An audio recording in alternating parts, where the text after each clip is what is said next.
Minutos agora falando em Bolsonaro, Fernando, se dependesse dos paulistas, olha, o ex-presidente, se tivesse apto para o pleito do ano que vem, venceria Lula no primeiro turno das eleições de 2026, que fique claro aqui no estado de São Paulo, pessoal. É isso que mostra um novo levantamento da Paraná Pesquisas divulgado hoje, tá?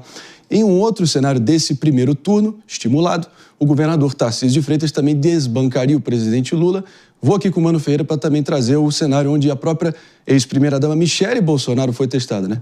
Exatamente, Marinho. No cenário em que são colocados Jair Bolsonaro e Lula, em São Paulo, Bolsonaro teria 38% das intenções de voto, enquanto Lula teria 32%. Também chama atenção que Ciro Gomes aparece com 8% das intenções e Ratinho Júnior com 5,8%, enquanto Ronaldo Caiado fica ali na faixa dos 2%. No cenário em que, no lugar de Jair, nós temos Michele Bolsonaro como candidata, Lula assume a liderança, ficando com 33% das intenções de voto contra 31% das intenções de voto em Michele. Já Ciro Gomes sobe um pouquinho, fica em 9% e Ratinho Júnior chega em 8%. Ronaldo Caiado permanece no patamar de 2%, chegando em 2,9%. No terceiro cenário, nós temos Tarcísio de Freitas sendo testado e ele também fica à frente do presidente Lula no estado de São Paulo, com 34% das intenções de voto contra 32% do presidente Lula. Ciro Gomes permanece com 9% e Ratinho Júnior aparece com 7%. Ronaldo Caiado também no mesmo patamar dos 2%.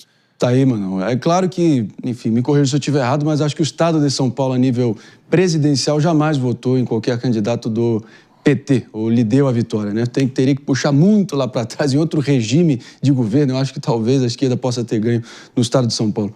David de Tarso. Não, o Ciro Gomes ele já manifestou uma certa intenção de apoiar o Tarcísio de Freitas, né? Já falou publicamente sobre isso. Então muito tem bem, uma questão que a gente tem que observar.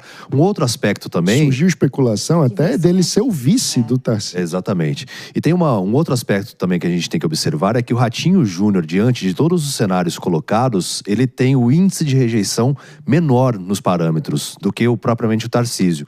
Então ele seria um nome mais consensual até mesmo entre a esquerda. Seria um nome assim que agradaria, de certa forma, também a esquerda, justamente por conta do pai dele também, ter esse público e tudo, né? Ele ainda é o menos conhecido, né? Então isso mostra um potencial de crescimento que não pode ser desprezado. É bastante... Você se refere a Ratinho Júnior. Sim, total. Porque ele já mostra ali um patamar perto dos 10%, sendo ainda menos conhecido do que as outras opções à direita, como Jair Bolsonaro, que tem recall de ex-presidente, Michele Bolsonaro tem o sobrenome Bolsonaro, que a torna também muito conhecida, o governador Tarcísio de Freitas, e em São Paulo é literalmente o governador. Então, o Ratinho Júnior, diante dessas circunstâncias, considerando que nunca foi candidato em São Paulo, que ainda não é tão conhecido da população, mostra um potencial de crescimento bastante importante. E ele, inclusive, tem perambulado ali por Washington, capital americana, nos últimos dias, posando ali de estadista, mostrando algum grau de articulação, a ver exatamente se ele está ali trabalhando pelo Paraná ou se já está